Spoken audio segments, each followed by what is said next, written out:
Hello साइवन guys, अस्सलाम वालेकुम। आज मैं आपको बताने वाला हूँ दुबई की हिस्ट्री 1833 से लेकर 2023 तक। तो तमाम भाई चैनल को सब्सक्राइब कर लेना और बेल आइकन को जरूर प्रेस करिएगा। ओके। साल 1833 में जब कबीला बनी यास के लोग आज जहाँ दुबई है यहाँ आकर रहना शुरू हो गए। इस वक्त ये जगह बिल्कुल रेगिस्तान थी और ये अबू धाबी के कंट्रोल में थी। दुबई इस वक्त मछेरों का गांव कहलाता था, यानी मछलियां पकड़ने वाला।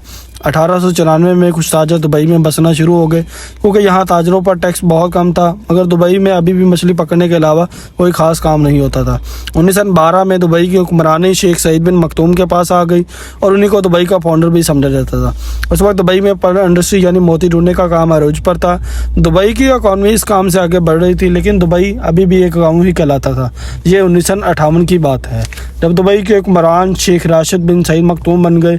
यही वो इंसान थे जिन्होंने गांव से दुबई को शहर बना डाला और इन्होंने दुबई करीक जहां बहरी जहाज आकर रुकते थे इसको गहरा करवाना शुरू कर दिया। और ये जगह बहुत छोटी थी और शेख राशिद बिन सईद जानते थे कि यहाँ बड़े बड़े बहरी जहाज नहीं रुक सकते और उन्होंने इस बजट पर बहुत ज़्यादा पैसे लगा दिए। इतने पैसे कि ये दुबई की सालाना आमदनी से भी ज़्यादा पैसे थे कि इसके लिए इन्होंने कर्जा भी ले लिया और ये एक बहुत बड़ा रिस्क था। लेकिन शेख राशिद जानते थे कि इस प्रोजेक्ट से दुबई की इकॉनमी पर बहुत गहरा असर पड़ेगा और ये प्लान वाकई में ही कामयाब हो गया। अब दुबई में बड़े बड़े साइज़ के बहरी जहाज भी आकर रुकने लगे और इससे दुबई में गोल्ड मार्केट भी फैलना शुरू हो गई। शेख राशिद अक्सर यूरोप और इंग्लैंड जाते रहते और ये वहाँ पर बनाए गए आर्किटेक्चर से बहुत मुतासर थे और ख़ास तौर पर लंदन से। और उनको लंदन की सड़कें और वहाँ पर बनाई हुई अंडरग्राउंड ट्रेन सिस्टम बहुत मुतासर करता था और उनके दिल में ख्वाहिश थी कि दुबई एक दिन ऐसा ही मॉडल चेन बन जाए। शेख राशिद ने दुबई को एक शहर की शक्ल देना शुरू कर दी। साल 1959 में एक मॉडल एयरपोर्ट भी बनवा दिया और दुबई में बिजली की लाइंस और टेलीफोन की सर्विसेज और पोस्ट बनवा रहे थे। लोग समझते थे कि शेख राशिद पैसे ज़ाया कर रहे हैं और दुबई कभी भी एक मॉडल और इंटरनेशनल शहर नहीं बन सकता। और 1966 में दुबई की किस्मत बदल गई। यही वो साल था जब दुबई में ऑयल डिस्कवर हुआ, यानी तेल के ज़खायर।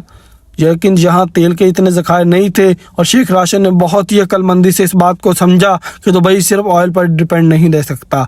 और उन्होंने इस वक्त कहा था, मेरे पास एक अच्छी खबर है और एक बुरी खबर। अच्छी खबर जो तो ये है कि दुबई में ऑयल डिस्कवर हो गया है और बुरी खबर ये है कि तेल बहुत थोड़ा है। और इसलिए इन्होंने हर तेल का इस्तेमाल करके दुबई में दूसरे प्रोजेक्ट्स बनाना शुरू कर दिए और इन्होंने दुनिया भर से बड़े बड़े इंजीनियर और आर्किटेक्चर को बुलवा कर दुबई को मज़ीद तामीर करवाना शुरू कर दिया।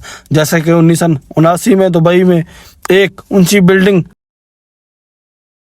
और ऐसे कई प्रोजेक्ट शुरू हो रहे थे। और 1981 में शेख राशिद इस दुनिया से चले गए और अब जो दुबई के अमीर हैं शेख मोहम्मद बिन राशिद बिन मखदूम, ये उन्हीं के बेटे हैं। और आज जो दुबई हम देखते हैं इसको बनाने में शेख राशिद का ही दिमाग है और उन्होंने दुबई में एक ऊंची ऊंची बिल्डिंग बनाने शुरू कर दी। और इस काम में भी एक मसला था। मसला ये था कि कच्ची मिट्टी पर इतनी बड़ी बड़ी बिल्डिंग कैसे खड़ी की जाए, मगर शेख मोहम्मद बिन राशिद इसका भी हल ढूंढ निकाला। शेख मोहम्मद बिन राशिद ने महसूस किया कि दुबई के अतराफ पहाड़ वी शेप में बने हुए हैं, यहाँ ज़रूर कभी पानी मौजूद होगा जो पहाड़ों की शेप कटी हुई है। और उन्होंने यहाँ ड्रिलिंग करवाई और वाकई वहाँ पानी मौजूद था और यही पानी दुबई की ऊंची ऊंची बिल्डिंग को खड़ा करने में काम आया।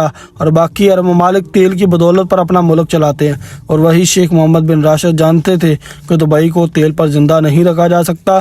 आज भी तेल दुबई की इकॉनमी में 1% काउंट होता है, बाकी 99% पैसा दुबई की कारोबारी सरगर्मियों में से कमाता है। शेख मोहम्मद बिन राशिद की बिजली प्लानिंग और अक्लमंदी की वजह से ही दुबई इतना बड़ा शहर है। और इन्होंने दुबई में ऐसी ऐसी चीज़ें बनाना शुरू कर दी कि जिनकी वजह से पूरी दुनिया का ध्यान दुबई की तरफ होने लगा।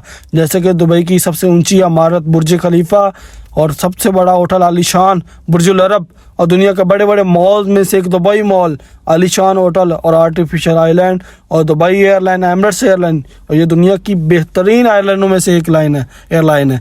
और ये अट्रैक्शन थी, लोगों को दुबई की खींच कर तो लाती थी। और दुबई में बहुत सारे फ्री जोन भी हैं जहाँ पर हर किस्म की टैक्स पर छूट दी जाती है, जो दुनिया के बड़े बड़े बिजनेसमैन की तवज्जो अपनी तरफ खींच कर लाती है।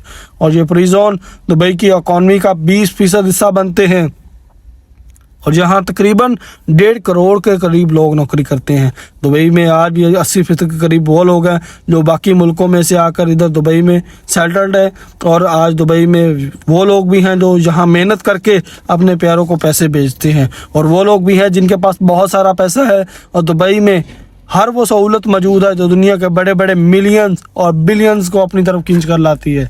تو اسی کے ساتھ آج کا ویڈیو ختم کرتے ہیں۔ تھینکس فار واچنگ، اور تمام بھائی چینل کو سبسکرائب کر لینا، آپ کا بہت شکریہ ہوگا۔ اوکے، اللہ حافظ۔